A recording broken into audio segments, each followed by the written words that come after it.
Yun mga Tropa Max, Toyota Wigo 3-cylinder lang yan mga Tropa Max. Tara, i-recondition po natin. Unang ginawa natin dyan mga tropa, lininis natin yan ng cap brush o wire brush at isinunod natin mga tropa yung kanyang pagbabalb seating mga Tropa Max. Ang issue nga po pala niyan mga Tropa Max, nakahigo po yan ng tubig mga tropa. Ang ending balo-baloktot po yung kanyang mga engine valve, kaya binaba po ng ating tropa at dinala sa atin. Kaya makikita nyo mga tropa, bago na po yung kanyang mga engine valve o rig po yan. At pagkatapos nga nating i-valve seating mga tropa, chinek natin yung kanyang mga engine valve kung tama po ba. Sinukat lang natin yung ulo at saka yung steam mga tropa, at i-valve grind na natin yan mga tropang mekaniko.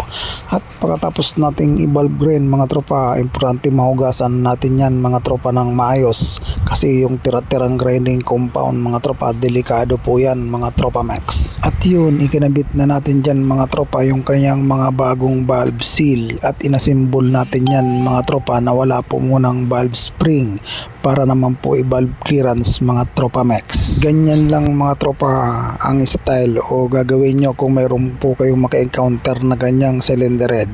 Once na binablapping nyo kasi yan mga tropa o valve grind, mayroon pong tutuko dyan. Ganyan lang mga tropa ang gawin nyo pagbawas mga tropa kung sakaling tukod po yan. Kung wala po kayong ganyang nakikita na aking ginagamit, pwede naman pong grinder mga tropa. Babawasan nyo lang po yung dulo ng valve para makuha nyo yung tamang clearance na gusto nyo mga tropa. Dahan-dahan lang mga tropa ang pagbabawas para hindi po mapatay yung clearance mga Tropa Max. Di bali nang paulit-ulit kayo magsukat mga tropa, basta wag lang mapalaki yung clearance, kasi once na lumaki yung clearance nyan mga tropa, yan po yung manaririnig nyo na malagapak o maingay mga tropa sa ibabaw ng head.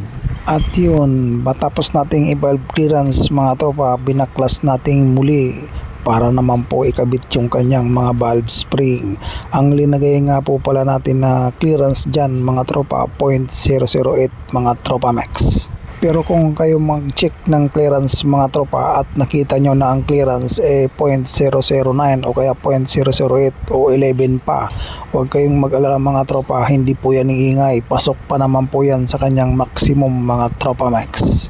At yun nga, kinabit na natin yung kanyang mga valve spring at kanyang retainer mga tropa, at isunod na natin yung kanyang pagkakabit ng kanyang valve lock. Ganyan lang ang ating pamamaraan mga tropa magkabit ng valve lock.